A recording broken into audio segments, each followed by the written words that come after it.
সকলকে স্বাগতম। আমি আহমেদ ফজলে রাব্বি।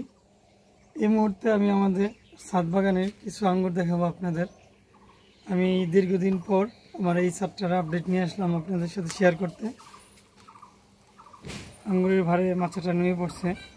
তো আমার এই যে ফলটা দেখুন, এটা প্রায় 1 কেজির কাছাকাছি হবে। এটা কিন্তু লোরাস ভ্যালেস না, এবং ফলের যে সাইজ একটু কাছে দেখাও। প্রত্যেকটা ফলের দেখুন কি কত বড় বড় সাইজ, মানে বিগ সাইজ। এখানে থিনিং করছিলাম আমি 2 বার, তারপরও আপনার সাইজ মাশাআল্লাহ অনেক বড়। দেখুন এগুলো চ্যাপ্টা হয়ে গেছে। হ্যাঁ, প্রত্যেকটা আঙ্গুর রসে টইটুম্বর, এখনও সম্পূর্ণ পাকে নাই, 2-1টা পাকছে। তারপরে এই যে দেখুন মাশাআল্লাহ, আমি আসলেই আল্লাহর কাছে 1000 কোটি লক্ষ কোটি শুকরিয়া। আমার ছাদ বাগানে এত দ্রুত একটা রেজাল্ট পাবো এটা আমি কল্পনাও কখনো করতে পারিনি। তো আল্লাহর নিয়ামত, সামান্য চেষ্টা করলে এবং ধৈর্য ধরলে, সঠিক জাত রোপণ করলে আসলেই সম্ভব এমন ভালো কিছু ফলন নেওয়া এবং দেখানো সম্ভব। এটা আমার 9 থেকে 10 মাসের একটি গাছ। আমি গাছটা দেখাই আপনাদের। দেখুন গাছটা এক ধরনের একটু দুর্বলই বলা যায়। সবগুলো বাটগুলো ফাটছিল না এখান থেকে, এটা অনেক লেটে ফাটছিল।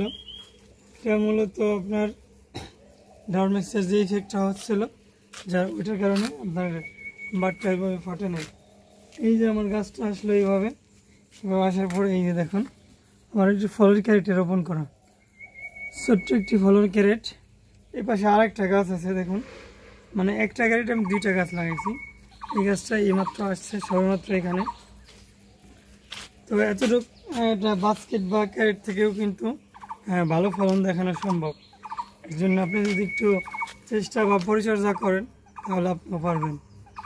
আর এমন জাত যদি আপনার ছাদে থাকে, সঠিক জাতগুলো, তাহলে নিঃসন্দেহে আপনারা ভালো ফলন দেখাইতে পারবেন। এই জাতগুলো আমি অনেককেই দিছি জোর করে, ঠিক আছে। তাদের বলছি এই জাতটা অনেক ভালো হবে। অনেকেই নিতে চান নাই, কিন্তু যারা নিছেন আশা করি কেউ হতাশ হবেন না, ইনশাল্লাহ ভালো ফলন পাবেন। জাতটার নাম হচ্ছে গ্রিন লং। আমরা গ্রিন লং আঙ্গুর দেখছি, বাট আমি সশরীরে বা স্বচক্ষে এত বড় থোকা আমি নিজে কোনোখানে দেখিনি। এখান থেকে বেশ কিছু ফল খাওয়া হয়েছে, 2-3টা ফল। এটার ওজন আছে আমার কাছে মনে হলো প্রায় 1 কেজির কাছাকাছি। এই ফলটার ওজন আছে প্রায় 500 গ্রামের মতো। ফলটা একটু চতুর্দিকে ঘুরে দেখাও ক্যামেরাটা। আমি যদি একটু দেখাই আপনাদের, দেখেন ফলটা চতুর্দিকে একদম রসে টইটুম্বরে। যে থোকার সাইজটা দেখুন, আপনার ভ্যালেজের চাইতে কোনো অংশে কম না। ভ্যালেজের তো ছোট্ট ছোট্ট ফল, আর এটার ফলের সাইজ দেখুন মাশাআল্লাহ অনেক বিগ সাইজ। আমি আরেকটা ভ্যারাইটি দেখাবো আপনাদের। আর তার আগে আমি ভিডিওটা শেষ করব। এই যে দেখুন আমার গাছগুলো কিন্তু একদম সুস্থ স্বাভাবিক, কোনো একটা গাছের পাতা পোড়া রোগের সমস্যা নেই। তো আলহামদুলিল্লাহ অনেক ভালো আছে আমার এই গাছটা।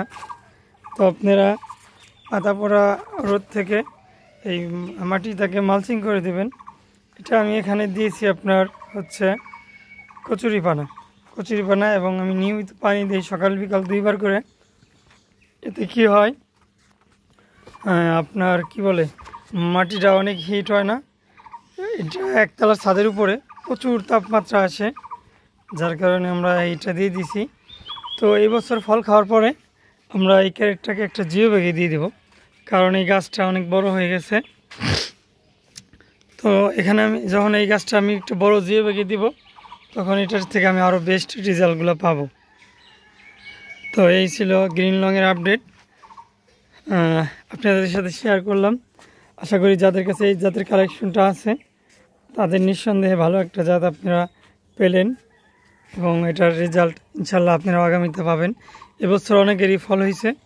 আর আরেকটা কথা শেয়ার করি, গ্রিন লং কিন্তু একটা commercial variety. Green long, Dickson, বাইকোনর, অ্যাকোলো, ট্রান্সফিগারেশন, আরও অনেকগুলো বেশ কিছু ভ্যারাইটি আছে।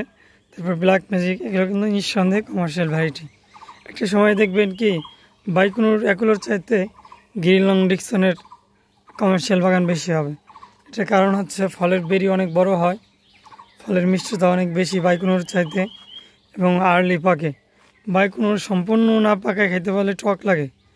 আর গ্রিন লং ডিকসন একটু কালার আসলে পারেই আপনি এটা খাইতে পারবেন, এটা ছিঁড়ে বাজারজাত করতে পারবেন। সেক্ষেত্রে কী হবে আপনার অনেক দ্রুত বাজারজাত করতে পারবেন। আর বাইকোনোর একটা জিনিস দেখা যায় কি আপনার সম্পূর্ণ পাকাইতে হয়, এত পাকাইতে গেলে অনেক সময় সেই ফল বাজারজাত করতে গেলে একটু সমস্যা হয়। এই জন্য এই জাতগুলো নিঃসন্দেহে ভালো হবে। তো ভিডিওটি কেমন লাগলো অবশ্যই লাইক কমেন্ট শেয়ার করে আপনারা জানাবেন। সকলের জন্য শুভকামনা রইল, ধন্যবাদ।